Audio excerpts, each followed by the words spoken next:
hindi siya sa Pilipinas.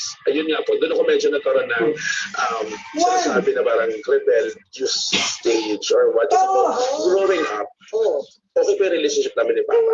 Pero hindi ko natatanggal. Siyempre, as a young kid, or as a kid, may mga questions ka na hindi mo naiintindihan. Bakit kailangan umalis yung mami mo o yung mama mo? Bakit hindi kayo kompleto pag may events sa school? Yan, naranasan ko po yun na nakikita ko sa mga kaklase ko na kompleto yung pamilya nila. And during that time, hindi ko po siya naiintindihan. Akala ko lang po noon, kasi para maganda yung future namin, pera. Yung po yung hindi ko that time. Which is, ngayon, na-realize ko na hindi. Those are sacrifices na ginawa ni Mama for us. Nasa teenage years ka, natutong sa mga mag-show. Pagod na. Ay, na kami sa labas. Ay, third guest, walang naman eh. third guest. Alam mo naman, tatanghaliin ka ng gising dahil sa kalasayan mo sa gabi. Second, meron yung signal sa Pasugbo. Saan ka namulot yan? O ano, nagsisinungaling yung kapitbahay natin? Na hindi napunta dito yung mga kabarkada mo?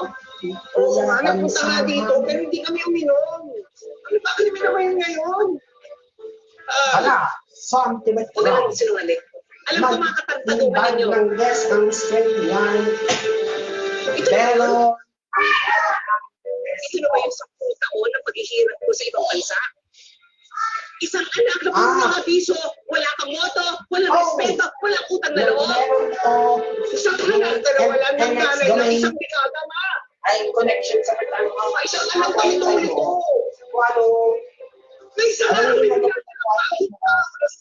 Dito. Tapos ano, pinupula lahat ng mga bagay-bagay, pati yung mga isusot ko. Pinipilit yung mabuhay. Yung kwento na kasanayan ko na. Ano ba ang kailangan kong gawin para magiging na ulit? Okay na. Yeah. Isang ina Na invite ang guest sa mo. mahabang panahon sa napakalayo at napakalungkot na bansa. Nag-uulila sa kanyang pamilya.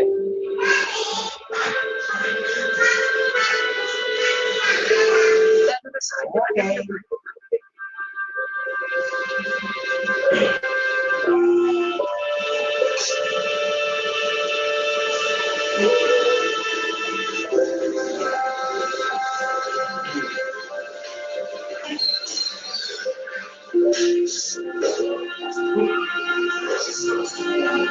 Magpapay naman.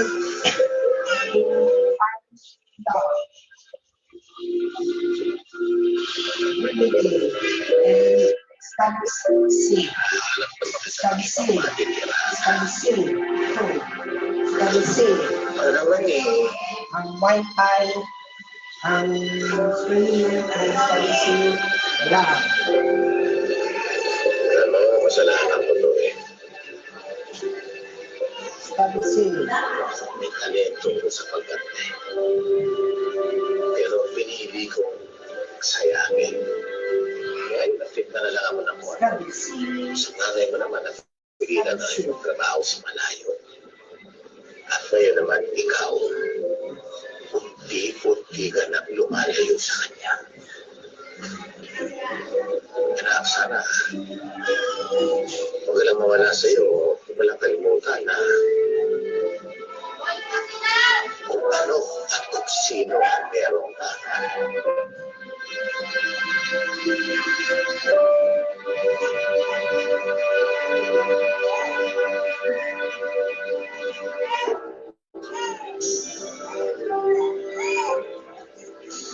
Binalikan ni Alfred ang pagkanta sa pamamagitan ng kanilang choir sa university na kanyang pinapasukan noon. Naging kaantin ito para magkaroon siya ng papel sa iba't ibang musical play. Hanggang sa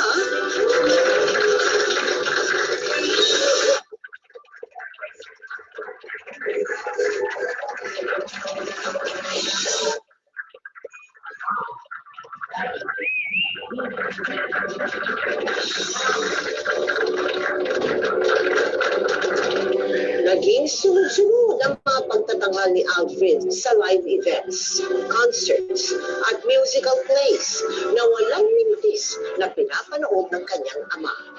Hanggang sa... Ang galing mo talaga, anak. Kahit hindi ka vampira, lahat ng tao sa'yo nanonood. Oh, grabe ko pinag-uusapan. Anak, proud ako sa'yo. Thank you, Papa. Mula noon, ikaw lang ang #1 supporter ko.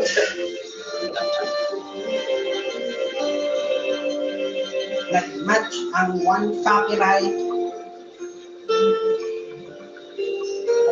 Thank you, Mama. Nag-match ang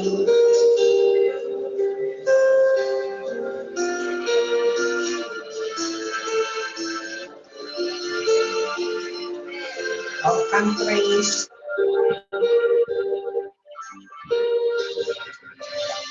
No.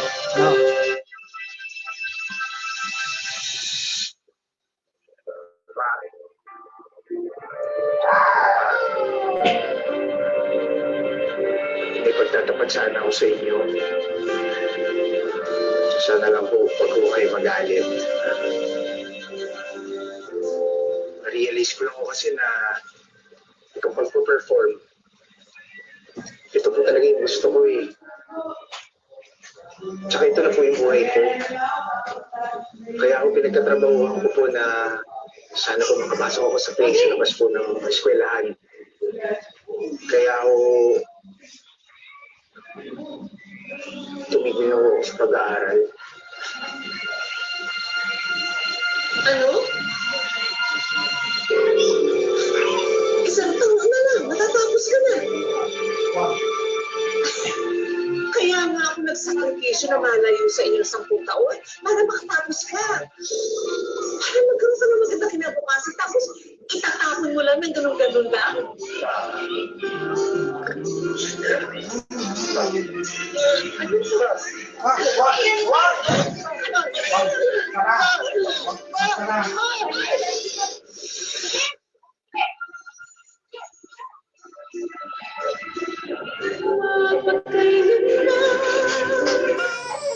Subscribe now to #MPK YouTube channel to click here to subscribe your channel and click the notifications bell to below. Thank you for watching. See you soon. Bye bye.